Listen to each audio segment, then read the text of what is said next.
Kistler, and hopefully by the end of this I will help you understand how to write a paragraph that is lean and mean, has punch and power, and not a lot of fluff. Content-rich paragraphs. So the basic structure of an argument has these 3 points: a claim, a grounds, and a warrant. Now I recognize that the paragraphs you're writing are not argumentative in nature per se, but the fact is anytime that you are presenting information to another person, frankly, you are making an argument, regardless of whether it's informational and whether it's intended to be informational or argumentative. You are still making a claim that must be supported. And so for that reasons, an informative paragraph is actually going to follow a lot of the same framework as an argumentative paragraph or a persuasive paragraph. A good argument must always have the claim, which is the thing that you're trying to prove. It's the idea that global warming is occurring, or we should reduce arms sales to other countries. That's something that you were saying. It's a truth claim that you are attempting to defend. It should be debatable. The grounds is the idea of the data that you're bringing to support your claim. You can't just make a claim without grounds, otherwise it's an assertion. And frankly, just like a belly button, everyone has an opinion, but unless you're ready to support it with some kind of evidence, then there's no reason why we should listen to you. So this can be data, statistics, this can be quotes, this can be reasoning. A lot of people are pretty comfortable with the idea of the claim and the grounds, but frankly most people miss this step, which is the warrant. It's just a title for something that basically means it is the link between the grounds and the claim. It's the thing that allows you to use the information in support of your claim. So if I said, we need to take steps to stop global warming, and my grounds is, look at these statistics about ocean rise. Frankly, those are just two independent pieces of information. I've just presented you with two things. Hooray for you. But until I provide some kind of link or effect between the claim and the grounds, it's useless. I can't use them. It's like having a remote control and a pair of batteries but not putting them together. So the warrant is the idea that if I establish a claim, we need to do something about global warming. My grounds is ocean levels are rising. The warrant is if ocean levels are rising, it will create all these negative effects for us and our children and our future. Therefore, to prevent the negative effects, we need to do something about global warming. That's how an argument should always have these 3 points, right? Claim, grounds, and warrant. Now, in an informative paper, it's slightly different, but it follows a similar format. You're not necessarily arguing something on its face, but you really are presenting your ideas. You're looking at the information available, you're organizing it together into some sort of claim or topic, and then you're using evidence from text or from history to support it. So in an informative paper, essentially this would be the equivalent of the claim would be your topic sentence. Your grounds, of course, would be quotes from text / reasoning. And the warrant here, of course, would be the link or significance. Significance, yes, I'm an English teacher. Alright, so in an informative type paragraph, I don't recommend a lot of fluff. I don't recommend that you spend the first paragraph of your time talking about, in the history of mankind, there have been many advancements in this kind of historical data. Frankly, you're swinging above your weight. Unless you're going to write a 16-volume tome about the history of time, or the history of America, or the history of women, or the history of any given thing, don't bother trying to start with a galaxy and then zoom your focus down to a pin or a needle. That doesn't make any sense. Go ahead and start right into it. You don't have that much time.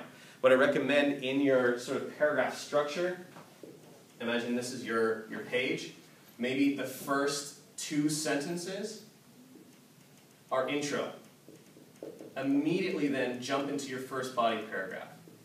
1, 2, 3, and be done.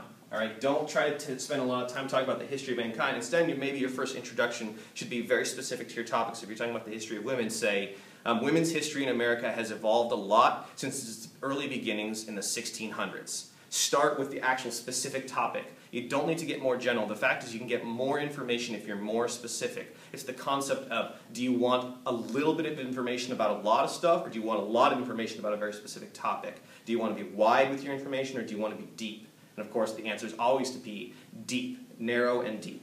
So your first couple introductory sentences, I wouldn't recommend being more than 2 to try to get us sort of slotted into the idea and introduce us. And then start making topic sentence 1, 2, and 3, your body paragraphs. The topic sentence here is equivalent to the claim and should basically sum up the general idea that you're going to use grounds to support. So maybe for women, maybe the first paragraph is pre-colonial women. So your topic sentence should be pre-colonial women although not experiencing as much freedom as we do today, still experience more freedom than the European counterparts. If you think about it, that's a claim. You're trying to prove that two things, that women are different than today, but they had more freedom than their European counterparts. That's equivalent to the claim, like any claim needs to be backed up with grounds. So you need to take examples from history. Your next sentence should be some sort of examples from history, maybe a quote, a quotation from a source that you're using. I'll talk about quotations in just a little bit and finish up with that. There should be 2 to 3 sentences of support for that, content-rich. Don't worry about being fluffy. Don't worry about being poetic. You're not writing poetry. You're not writing a novel. Have every sentence rich with meaning. Use very strong verbs. Use as much hard content as possible. In terms of word choice, there's 2 types of words. There are club words, like a big stick, and there are sniper rifle words. With a club, you can get done what you need to get done, but you have to hit something a lot of times, and it really hurts. So those are words like get, have, go, went, been. These are words that are very easy to use, and are very generalized, but you have to use a ton of them to get one idea across. Other words are like sniper rifle words that they get one thing done very quickly. One word accomplishes 3 or 4 different ideas all at once. So for the example, a word like melancholy accomplishes a lot more with one word than feeling kind of sad but not really wanting to tell other people about it with a sort of bittersweet undertone. Think about how inefficient it is to use 12 words instead of just 1.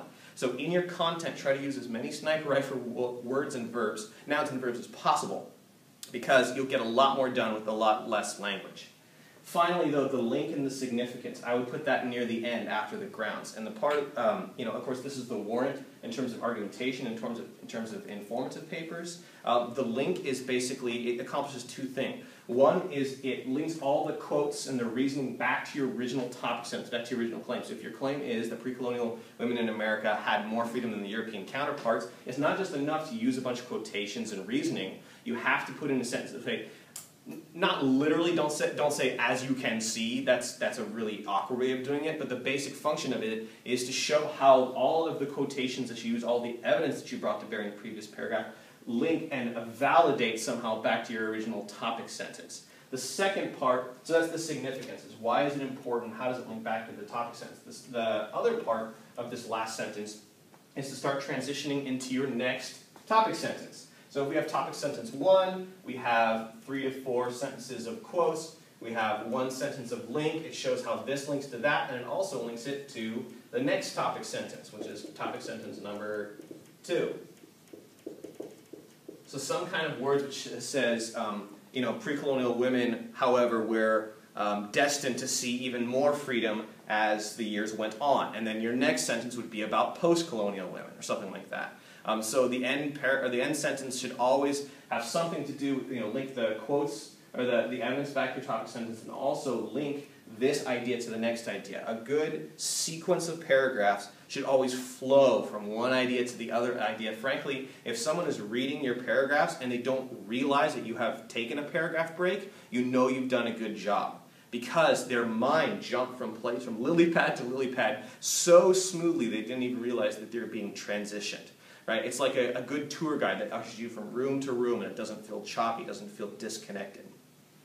A couple of words about length. There is no real rules about, no hard and fast rules about length of paragraphs. There's no lines like, oh, it has to be 5 sentences, it has to be 7 sentences. But here's a rule of thumb. If you're coming in around 7 sentences on a paragraph, your red warning light should probably go off, because the fact is, a paragraph is designed to contain one idea. And so if you are trying to contain multiple ideas into one paragraph, they don't want to be together. Imagine 2 siblings that are forced to share a very small bedroom. They want to be separate. Give them their own space. And if you have a paragraph that contains a complete idea and it's only 3 sentences, that's okay. Let it be. Paragraphs are supposed to contain ideas, and so if it has one idea within it, if it has this structure, a topic sentence, some quotations, and a link and significance, that's it. You're done with the paragraph, move on to the other one. If you start trying to cram other junk in there, if you find that there's another topic sentence floating around in here somewhere, you know that you need to separate the paragraphs. And the final thing about quotations is that it's a lot better to integrate the words of the quotation into the structure of the sentence as it is. So what we tend to do with quotations is kind of make them the stepbrother. We kind of try to slot them in, we try to fit them in and pretend like it's part of the sentence, but it really is always separate. So what we, no offense to stepbrothers, it's just a metaphor. So what we tend to do, let's say we're quoting Lincoln's Gettysburg Address, what we tend to do is do something like, as Lincoln said in the Gettysburg Address, comma, 77 years ago, comma, which means, 87 years. That's okay, that's one way of doing it, but the most sophisticated way of doing it is to slot it in to actually integrate parts of the quote as part of the sentence structure. So an example of this would be, Lincoln references the quote, 77 years ago, to draw attention to the foundation of America, to draw contrast. And the best possible way is Lincoln's speech, comma, 77 years ago, parentheses, after the Founding Fathers' speech draws contrast. That's the best possible way. See, the first one is really awkward because it's completely separate from the structure. The middle one is okay because it's integrated a little bit better. The third one would just say, Lincoln gives his speech, quotation, 77 years ago, quotation, in order to draw contrast, integrates the idea of 77 years ago into the structure of the sentence itself, and thus it flows really smoothly, and it does what we wanted to do with like sniper rifle words, which essentially is to give as much information as possible using as few words as possible. We know it's a quotation, we know where it comes from, we know that it's from Lincoln, and yet we don't have to step outside the boundaries of the sentence to integrate it in. So hopefully that gives you a little idea. Just to review, every argument needs the thing that you're trying to prove, the grounds, which is the actual data which proves it, and the warrant, which gives us the right to use the grounds to support the claim. It links it together. The equivalent of that in informed papers is your topic sentence, which is kind of like your claim, your quotations and reasoning from the text, which is the data that allows you to make the claim, and then the link and the significance, which not only links grounds back to warrant, or it links quotes back to the topic sentence, but also links ideas together in the paragraph. In terms of paragraph, there's no minimum length, but try and make one paragraph contain one idea, one of these structures. And finally, with quotations, do your best to try to not separate the quotation from the sentence, but actually integrate it into the structure. So hopefully that helps you out, and good luck on your paragraphs. Mr. Kistler, I have a question. Yes? Yeah, what did you just say? Get out. I'm serious. Get out of my classroom. Okay.